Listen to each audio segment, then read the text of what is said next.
It's Friday again. Welcome to Questions with Father Luke. I'm Father Luke of Covenant Anglican Church in San Marcos, Texas. And today's question is, how can teenagers navigate a sexualized culture?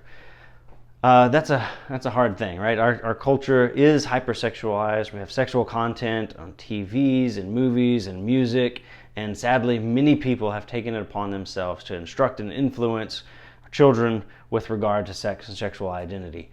I think to help teenagers navigate this sexualized culture, one of the things that we have to do is empower the parent-child relationship. We need to pray for those things, bless those relationships. They're going to need the support of other Christians to help them think clearly about the issues that are surrounding them, right? That their children are being sometimes engulfed in, right? We need to think clearly and theologically about these issues, and it requires a good, healthy conversation within the context of the Christian community. So I think parents need to be part of their kids' lives such that they're able to talk about these things. And so if I'm saying, teenagers, I want to talk to you. How do you navigate the sexualized culture? You need to be able to have conversations with your parents. They were once teenagers too, and while things are different and they don't experience the exact same things that you experience, they have been there, they have done that, they have lived to tell the tale about it. So teenagers, you need to not be afraid of talking with your parents. Don't seek advice from strangers on the internet. Don't do that, right? Ask your parents, talk to your parents, because nobody really is more on your side than your parents. Not the people who are in the chat room or in the comment section, the people who love you the most and are going to be able to deal with the things that you feel are broken the most about you are going to be your parents, right? So talk to your parents. If your parents aren't Christians, then find some godly parents within a church that you can help have conversations with. But you need to be able to talk to your parents. Now, for parents, I would say you've got to be open to your children, right? Coming to you to have a conversation.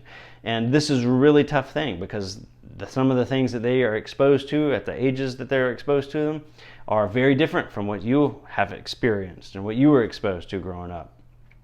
And you want to keep that door of communication open, and there are a lot of ways that you can inadvertently shut it, right? By facial expression and tone of your voice. And so whenever they are expressing, your child is expressing a question, a thought, or something, this idea that they are experiencing, you've got to be careful not to be shocked, right? Because you can be shocked on the inside and be like, oh my goodness, I can't believe this is what's happening.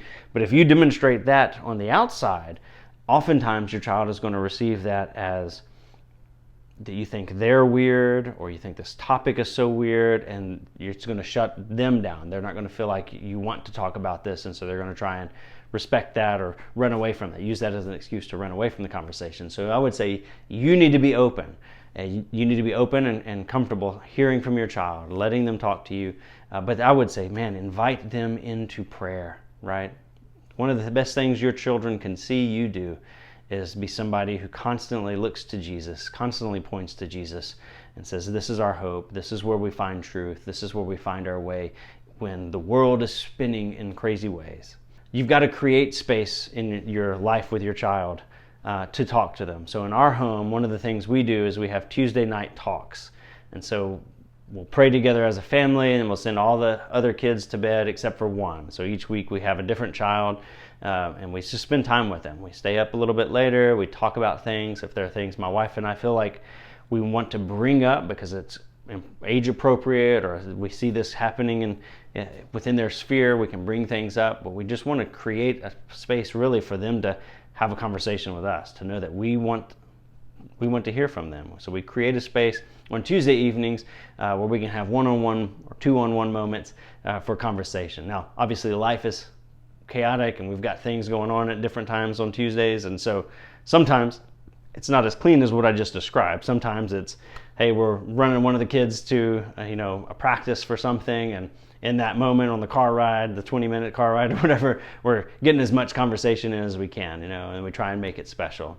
And so I would just encourage you to seize moments, but you have to be intentional about creating moments to seize, because if you're not, life, the frantic pace of life is just going to sweep it out from under you. And before you know it, your child is going to be old enough where they're out the door, and your words of influence are going to have less influence in some of the really crucial time that they're going to need it.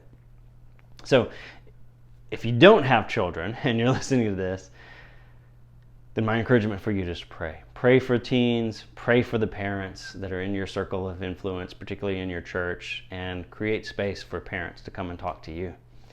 Now, if you have, in the comments below, you can share some of your thoughts or ideas, practical ways that you've been helped or encouraged as a teen or as parents navigating this sexualized, interesting times that we live in. Or even better yet, again, this is a conversation that works best in the context of community. So visit us at Covenant Anglican Church and let's connect.